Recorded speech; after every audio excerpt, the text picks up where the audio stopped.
이제 체중이 예를 들어서 90kg였는데 20kg를 줄여서 70kg가 됐다가 다시 이제 요요가 생겨서 90kg가 됐다. 그러면 이제 이전으로 돌아왔네 이렇게 생각하지만 그 같은 90kg가 아니라 완전히 달라진 몸이라는 걸 잘 알려드렸죠.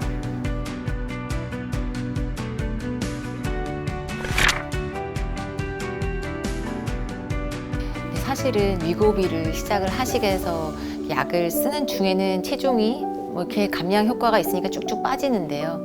약을 계속 쓸 수 없잖아요. 어쨌든 뭐 한 달에 100만 원씩 들이면서 계속 쓰실 수는 없을 거고 여러 이유에서든지 약을 중단을 하시게 될 텐데 많은 분들이 그러실 거예요.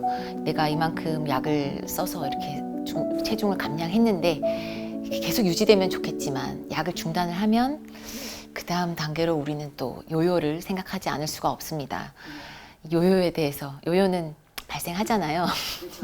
사실 이제 많은 분들이 비만 약제를 쓰면 이 약만 맞으면 나 뺄 수 있다 이렇게 생각을 하시는데 임상시험도 할 때 반드시 식이와 운동을 하던 걸 기본으로 하고 임상시험을 합니다. 그렇기 때문에 약은 아까 말씀드렸던 것 같은 이런 식욕을 좀 떨어뜨려주고 장운 좀 포만감을 주고 해서 내가 식이 조절을 하기 좋은 컨디션으로 만들어줄 뿐 식단을 바꾸거나 운동을 하는 다른 노력이 없이는 체중이 감소폭도 적을 뿐더러 약을 중단했을 때 요요는 더 심하게 올 수 있습니다.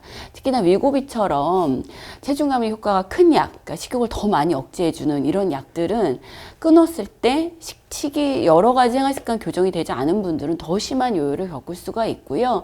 사실 여러 연구 결과를 보더라도 체중을 감량하고 유지하지 못하게 올라갔다 내려갔다 요요 발생이 많았던 분들이 나중에 여러 가지 합병증이나 여러 가지 삶의 질이나 여러 가지 질환 면에서 좋지 않기 때문에 그렇게 체중을 많이 왔다 갔다 할 거면 차라리 감량하지 않는 게 나을 수도 있다는 것도 얘기 드리고요.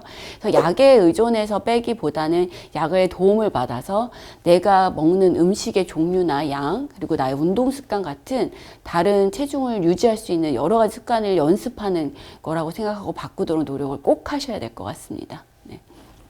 잘 알려진 것 중에 하나가 이제 요요와 관련된 내용이잖아요. 네.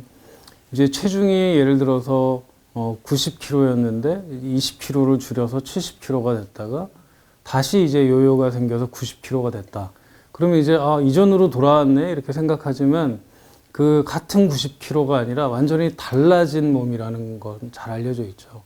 왜냐하면 근육은 빠지고 체지방은 더 늘어서 이제 몸 상태는 훨씬 더 좋지 않은 상태로 바뀌어 있는 거죠. 그렇기 때문에 지금 이제 이 단순한 요요는 결국은 여러 가지 건강상에 악영향을 미치는 것뿐만이 아니라 다음에 내가 또 체중을 좀 빼야겠다 생각을 하잖아요.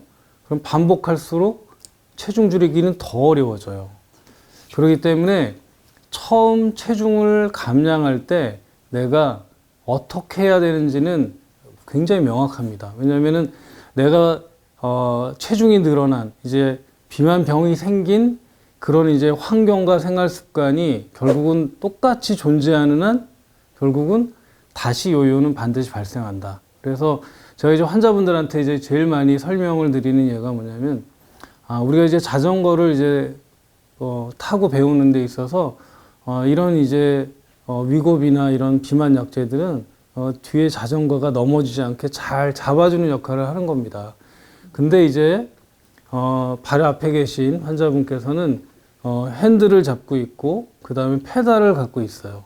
그러니까 내가 어떤 방향으로 가고 어떤 속도로 갈 건지는 바로 이제 당신의 몫입니다. 이렇게 이제 말씀을 드리거든요. 결국은 우리가 약물 치료 후에 요요가 생기는 가장 중요한 이유는 결국은 생활습관 교정이 잘 안 되어 있기 때문에 그렇잖아요. 그러니까 결국 우리가 좀 전에 제가 강조드린 것처럼 전체 우리가 체중 관리에 있어서의 웨이트, 그러니까 체중 감량은 전체 어떤 치료 중에 단 하나에 불과하다는 걸 꼭 잊지 마시고요. 결국 다른 여러 가지 인자들을 같이 교정하려고 하는 노력을 해야지만 우리가 장기적인 효과를 얻을 수 있다는 것을 명심하셔야 될 것 같습니다. 그래서 상의 없이 다른 모니터링 없이 전문가와 상의가 없이 혼자 막 사용하시면서 감량을 하는 게 굉장히 위험할 수 있다는 거 다시 한번 강조드리고 싶습니다. 여러 번 강조가 되고 있습니다. 만약에 이제 처방을 딱 받으러 갔어요. 근데 체중도 안 재. 그다음에 관련 검사도 하지 않아. 그럼 사실 이제 그런 치료는 올바르게 치료받고 있지 않다는 생각을 반드시 하고 계셔야 됩니다. 자, 위고비가 나온 지 불과 일주일밖에 되지 않았는데 벌써 공급난에 대한 얘기가 나오고 있습니다. 근데 사실은 식약처에서도 GLP-1 이 제재에 대해서 이 나오고 난 뒤에 오남용이나 사용에 대한 시판후 조사를 하겠다. 거기에 대해서 주의를 기울여서 살펴보겠다. 이런 얘기까지도 발표를 하긴 했거든요. 그런데 사실은 그게 얼마나 또 적용이 될지가 조금 의문이기는 하고요. 그런 의미에서 어떤 정부가 조금 더 챙겨서 봐야 될 부분 또는 정부에게 당부하시고 싶은 말씀 있으실까요?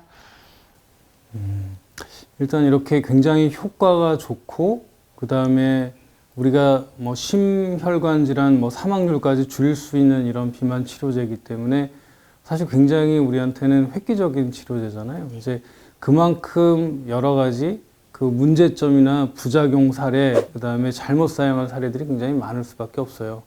이제 우리나라 그 기준으로는 이제 비만율이 거의 남성에서는 50%가 육박하기 때문에 이것은 이제 몇몇 사람들 특수 어떤 전공을 가진 사람이 비만 관리를 해서는 불가능하잖아요. 그렇기 때문에 이런 그 정부에서는 이런 많은 이제 의사들이 이제 올바른 비만 그 어떤 상식, 그 다음에 어떤 치료 방향 이런 것들을 이제 인지하고 치료할 수 있도록 이제 열심히 교육을 하고, 그 다음에 문제의 사례들을 모아서 그 문제들의 사례들의 어떤 문제점들을 또 이제 알려주고 또 계몽하고 이런 것들이 굉장히 필요할 것 같습니다. 결국 이제 정부에서 혼자 하기가 어렵기 때문에 저희가 이제 대한비만학회에서는 사실은 이제 올 초부터 이제 식약처에 같은 이런 것들을 같이 열심히 협력해서 한번 교육과 그다음에 계몽 같은 것들을 해보자고 적극적으로 우리가 권고한 바 있습니다. 그리고 그래서 같이 이제 협력해서 이런 것들을 해나간다고 하면 굉장히 이런 좋은 치료제를 올바르고 효과적으로 치료할 수 있는 그런 기회가 되지 않을까 싶습니다. 이 위고비가 정말 필요한 사람들에게 정말 잘 적절히 사용됐으면 하는 바람이 가장 큽니다. 마지막으로 이 위고비를 처방 받으시려고 하시는 환자분들 그리고 치료가 필요하신 분들에게 당부하시고 싶은 말씀이라든지 또는 해주시고 싶은 말씀 있으시면 각자 부탁드립니다. 저는 처방 받으셔야 되는 분들에 대해 다시 정리해서 말씀을 드릴게요. 식약처 허가 사항이기도 하고 체중 감량의 효과를 충분히 그러니까 꼭 필요한 체중 감량이 꼭 필요한 분들이 쓰셔야 됩니다. 체질량 지수 기준으로 했을 때 30 이상이신 분들 그리고 27 이상이면서 당뇨나 고혈압, 고지혈증 같은 이 비만병으로 인한 질환을 동반하고 있는 분들이 대상이고요. 이런 분들은 체중 감량을 했을 때 이런 질환의 개선, 약을 용량을 줄이거나 아니면 약을 안 드시게 될 수도 있거든요. 또 하나 말씀드리고 싶은 거는 이 위고비 약제가 훌륭한 이유 중에 하나가 이제 심혈관 질환 위험을 낮췄다라는 데이터가 발표가 됐기 때문이에요. 우리가 이미 심혈관 질환이 있는 분들을 대상으로 임상을 했는데도 이제 이 심혈관 질환 3년 추적 관찰했을 때 사용하지 않은 군에 비해서 20%나 심혈관 질환 발생 위험, 사망을 낮췄다라는 데이터가 발표가 돼서 특히 이런 이미 질환이 있었고 비만병을 오랫동안 관리가 안 돼서 병까지 생겼던 분들이 우선적으로 꼭 주사를 사용을 하시고 이런 예방 효과를 보실 수 있으면 좋겠습니다. 저는 이제 가장 처음에 이제 비만이란 무엇인가부터 다시 한번 생각을 해보면 정답이 나올 것 같습니다. 이제 그러니까 비만병이라고 하는 것은 결국 이제 과도한 지방 축적에 의해서 그게 이제 건강상의 위해를 줄 때가 이제 비만병이라고 우리가 정의를 하는데, 우리가 이제 과도한 그 지방의 축적이라고 하는 것은 우리 뭘로 계산하냐면 체질량 지수, 그 다음에 이 과도한 지방 축적의 또 하나의 예는 이제 복부 비만이잖아요. 그러니까 허리둘레 이런 것들인데, 이런 것들은 우리가 흔히 얘기하는 문제가 있을 가능성이 높다고 하는 어떤 하나의 척도로 사용을 하는 거지, 이걸로 이제 비만병을 진단하진 않죠. 근데 거기에 혈당이 올라가고 혈압이 올라가고 이상 지질혈증, 그러니까 뭐 중성 지방이 올라가고 좋은 콜레스테롤이 떨어지고 그다음 수면 무호흡증이 생기고 이런 여러 가지 동반 질환이 발생했을 때는 바로 이게 결국은 비만병이다 이렇게 진단을 하잖아요. 그래서 이제 많은 그 전문가들이 비만을 최근에는 어떻게 진단하냐면 어떻게 정의를 하고 있냐면 비만은 만성적이고 그리고 계속 재발을 하면서 지속적으로 진행하는 그런 질병이다. 마치 뭐와 같이 당뇨병이나 고혈압하고 똑같다. 우리가 이제 당뇨병이나 고혈압은 우리가 약을 함부로 끊지는 않잖아요. 그러니까 이제 우리가 충분히 치료하고 생활습관 교정이 되고 모든 지표들이 좋아졌을 때 줄여서 끊는 거잖아요.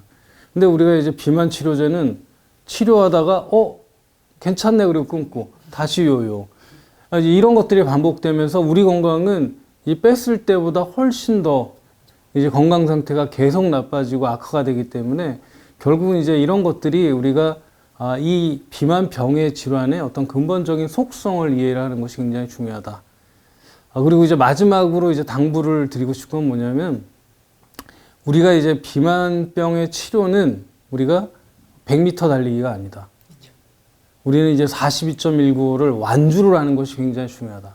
그러니까 굉장히 긴 시간으로 보는 것이 굉장히 중요하죠. 그래서 이제 위고비도 마찬가지로 우리가 4주간 타이트레이션을 통해서 점차 올려서 타겟 용량으로, 그러니까 충분한 용량으로 충분한 기간을 치료하는 것이 훨씬 더 좋은 효과를 나타낼 수 있다. 이렇게 생각을 하고요. 잘 생각해 보면 어떻게 기적의 약이라고 하는 게 내가 아무 노력 없이 좋아지는 그런 진짜 기적이 있을까요? 응? 저도 맨날 그런 이야기 나오면 노벨상 발간한 사람 노벨상 받으면 당장 받는다고 얘기를 드리죠. 근데 우리 치료를 받는 많은 분들이 결국 이제 이런 위고비도 그런 기적의 약이라고 생각하는 건 아닌가 생각이 됩니다. 그리고 우리가 서로 노력을 해야 되는데 말이죠. 네, 아주 정확히 중요한 말씀 해주셨습니다. 위고비 지금 벌써 온오프라인을 아주 뜨겁게 달구고 있는데요. 오늘은 저희 대한비만학회에서 위고비에 대한 사용법부터 기본적인 정보 그리고 가장 중요한 우려 부분 그리고 주의해야 될 부분들에 대해서 조금 알아봤습니다. 대한비만학회는 홈페이지와 유튜브 채널을 통해서 여러 가지 정확한 정보들을 여러분께 공유드리려고 노력하고 있습니다. 앞으로도 저희 유튜브 채널 많이 사랑해 주시고요. 그리고 궁금한 점이 있으시면 언제든 홈페이지나 유튜브 채널을 통해서 질문해 주시면 됩니다. 저희가 성심성의껏 답변해 드리겠습니다. 오늘 영상은 여기서 마무리하겠습니다. 두 분 교수님 감사합니다. 네, 감사합니다.